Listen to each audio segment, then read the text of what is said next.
For over 100 years, one swimming hole in the Queensland rainforest has been quietly killing people, almost all of them young men. The water looks calm, the place looks like paradise, and the local people have always known exactly why you should never go in. 60 kilometres south of Cairns in Far North Queensland, the rainforest parts to reveal the Boulders Scenic Reserve. This is Babinda Boulders, a highly popular swimming spot on Babinda Creek. The area is defined by emerald waters, smooth granite slabs, and cool mountain air that draws thousands of tourists and locals every year.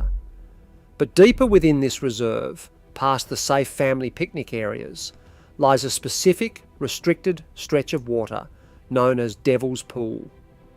To anyone standing on the viewing platforms, the pool seems entirely peaceful. The water is remarkably clear, slow-moving and cool, an incredibly inviting swimming hole in the tropical heat. There are no sudden rapids visible, no jagged rocks blocking the path, and no obvious signs of threat. The surroundings do not look like a trap. They look like paradise. Yet this exact stretch of water holds a dark reputation that has kept the local community on edge for generations. This is a real public park with a documented history of danger, tucked quietly away beneath the canopy of the wet tropics. Every weekend, families pack lunches, swimmers splash in the designated cold water pools, and photographers capture the massive grey rocks that choke the creek bed. On the surface, it is a classic Australian postcard, but as visitors follow the walking tracks downstream, the atmosphere shifts. The water slows, the channel narrows, and the warning signs begin to appear, marking the boundary where recreation ends and the quiet hazard of the pool begins. The peaceful appearance of Babinda Creek hides a documented record of loss that spans more than a century. This is not a collection of isolated, unrelated accidents, but a sustained pattern of fatalities that has occupied local safety records since the early decades of the 20th century. The written record begins in 1916 with the first officially documented drowning. Since that initial tragedy, the waters downstream of the main swimming area have steadily claimed lives, turning a popular natural attraction into one of the region's most persistent public safety challenges. Official tallies compiled by the Cairns Regional Council and the Queensland Coroner's Court document 21 drownings within the reserve. Because historical archives can contain gaps and older local reports occasionally conflict, the precise, final figure remains a subject of ongoing archival verification. However, whether the exact number sits at 19, 21 or higher, the statistical reality is clear. These are not random occurrences. They represent a concentrated, recurring phenomenon at a specific geographical bottleneck. An analysis of these records reveals a distinct demographic profile among the victims. This remains the most unsettling detail of the Babinda Boulders history. The losses are not evenly distributed across the thousands of tourists and locals who visit each year. According to local government data, 84% of those who have drowned at the site are male. More than half of all recorded victims, 53%, fall into a narrow age bracket, young adult men between the ages of 18 and 24. Over the decades, names have been added to this register with tragic regularity. In 1979, the search for 24-year-old Peter McGann drew national attention when his body could not be recovered for weeks. In the decades that followed, more young men, including interstate tourists, foreign visitors and local residents, entered the water and never returned. The record continues directly into the modern era, with multiple fatalities documented between 2020 and 2025. This enduring demographic concentration defies simple probability, making it clear that a specific profile of visitor is uniquely vulnerable to whatever forces operate within these waters. The Yidinji people, the traditional custodians of this country, know this place as Babinda. For thousands of years, their connection to these waters and the surrounding rainforest has been carried through oral history, preserved by elders who guard the sacred knowledge of the land. This is a living record of law, kinship and country, rather than a collection of myths meant for tourist entertainment. According to the Yidinji custodial tradition, passed down by senior custodians like Elder Annie Wonga, the dramatic terrain of the Boulders was forged in a moment of devastating human tragedy. Long before European settlement, a young Yidinji woman named Oolana was promised in marriage to a respected tribal elder named Warunu. This arrangement was bound by sacred tribal laws and kinship responsibilities. But the arrival of a visiting group at the campsite of Churichillam changed everything. Among the visitors was Diga, a handsome young man. Oolana and Diga fell in love, a forbidden bond that defied tribal custom. Knowing their love could never be accepted under the law, the two fled into the dense rainforest, seeking a life together. Their escape was short-lived. The tribes pursued them, determined to enforce the marriage agreement and preserve tribal law. When the lovers were finally cornered near the edge of the creek, Diga was seized and dragged away by his people. Separated from her love and overwhelmed by grief, Oolana broke free and threw herself into the water. The oral history records that her despair was so intense it shook the earth, tearing the valley apart and throwing up the colossal granite boulders that now block the creek.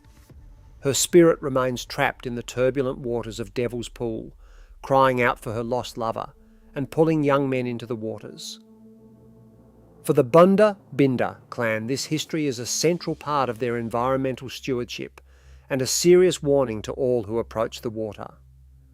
To share this story is to honour their narrative sovereignty. Because of the sacred nature of this heritage, any representation of Oolana's story requires strict adherence to cultural protocols and formal permission from the Yidinji Land Council, ensuring that this living history is treated with the dignity it demands. Today, this intersection of ancient warning and modern safety plays out along the damp forest pathways of the reserve. Cairns Regional Council rangers patrol the creek banks daily, monitoring the perimeter and managing a hazard mitigation program that has evolved over decades. The quiet, protective stance of local authorities is backed by high steel fences, safety rails and surveillance cameras installed in 2022 to track unauthorised entry, with council officers even considering on-the-spot fines for trespassers.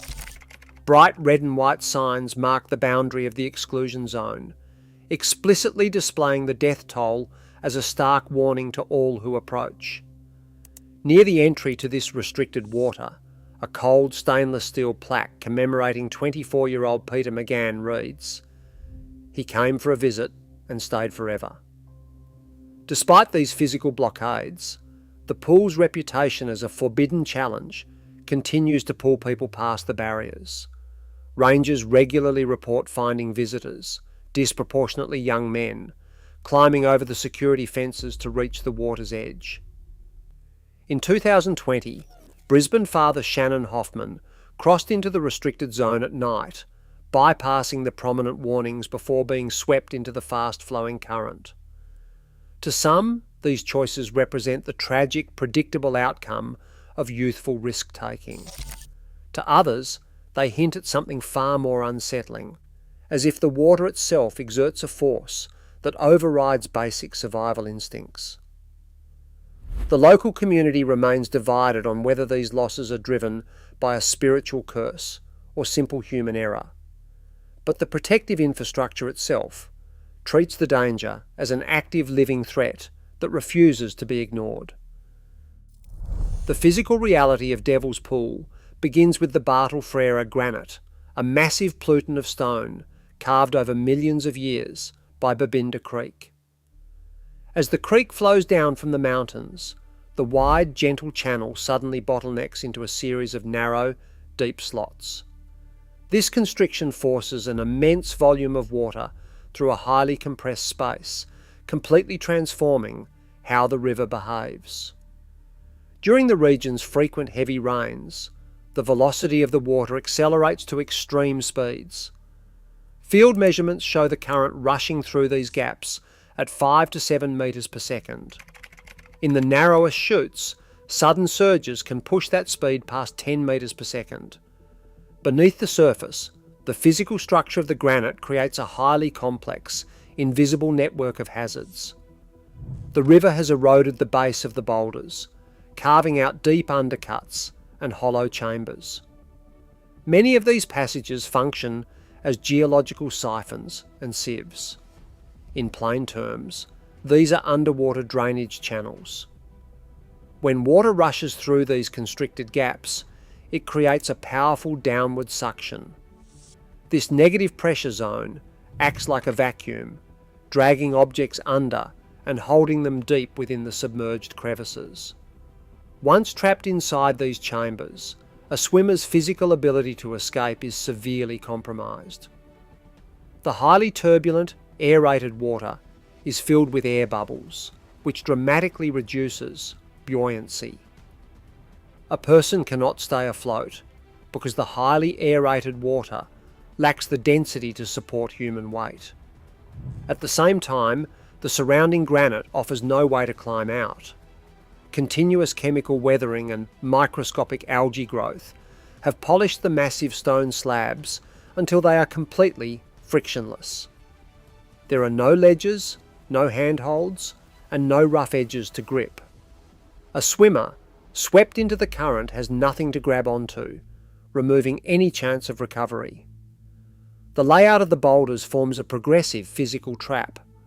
Water flows rapidly through the chute, churns violently in the area known as the washing machine, and enters the deep basin of Devil's Pool. It is a system of natural engineering, where water velocity, invisible suction, and slick stone combine to overcome human strength. Outside of this tropical gorge, young adult men drown at rates far exceeding any other demographic. National statistics compiled by Royal Life Saving Australia show that males in this age bracket are 7 times more likely to drown than females. Researchers point to several well-documented behavioural factors that drive these numbers: a higher propensity for thrill-seeking, the amplifying effect of peer pressure, and the frequent involvement of alcohol. In many ways, the Babinda pattern aligns with these national trends. The young men who step past the safety rails are often visiting in groups, testing their physical limits against a notorious natural hazard. Yet, while behavioural science explains the psychological urge to take risks, it does not fully settle the debate. It struggles to explain the sheer, hypnotic draw this specific pool exerts over generations.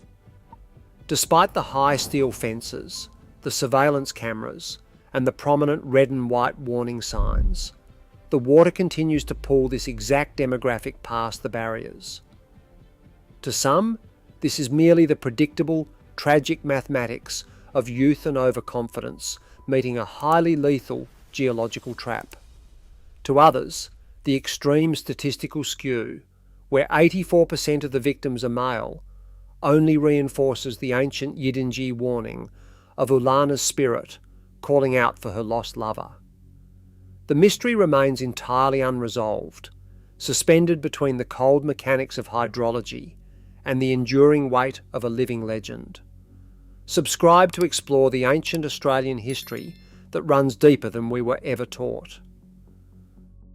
The grey slabs of the Babinda Creek bed belong to the Bartle Frere granite, a massive pluton forged far within the earth during the late Cretaceous period, between 90 and 100 million years ago. Long before these mountains rose or the waters began their downward carve, this stone existed in silent darkness. Over immense geological eras, the uplift of the Belenden Kerr range pushed this ancient pluton to the surface, exposing it to the relentless onslaught of tropical monsoons. The resulting terrain is a monument to immense time, shaped by millions of years of water grinding against stone. For the Yidinji people, who have occupied Babinda for tens of thousands of years, this country represents a repository of living memory. Archaeological evidence traces their active care of this valley back at least 10,000 years, establishing a human connection that long predates modern tourism. To look at these sculpted boulders is to see a place where human memory and ancient stone are fused. The story of Oolana is a narrative born from an intimate, thousands of years old relationship with a territory that remembers. Today, the heavy steel barriers cutting through the rainforest stand as a direct response to this century-old toll. Past these fences, the physical reminders of loss are quiet but permanent.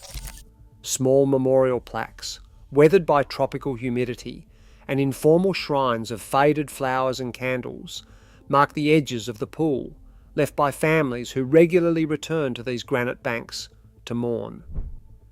Each tribute represents a household permanently altered by these waters. Yet despite the physical blockades, the warnings and the visible grief anchored to the stone, the containment measures have not fully succeeded. Swimmers still bypass the rails, stepping over the threshold of warnings and into the quiet flow of the creek, leaving the community to wonder when the next name will be added to the rock. Australia is home to countless beautiful but lethal environments, from the treacherous coastal rips of Cape Tribulation to the swift undercurrents of the Thredbo River. Yet, Babinda Creek stands entirely apart. While other wilderness sites present isolated hazards like sheer cliffs or unpredictable currents, Babinda combines a highly specific, trap-like hydrology with a living cultural heritage and an unyielding, disproportionate pattern of young male victims. It is this exact convergence, where geological mechanics, ancient narrative and human behaviour overlap, that sharpens the unresolved mystery of the pool. The boundary between physical hazard and ancient warning remains dangerously blurred at Devil's Pool. Whether trapped by violent hydrology or drawn by Oolana's grief, the pull of this water is undeniably real. The boulders demand respect, reminding us that some landscapes defy simple explanation. Subscribe to explore more ancient Australian history that runs deeper than you were ever taught.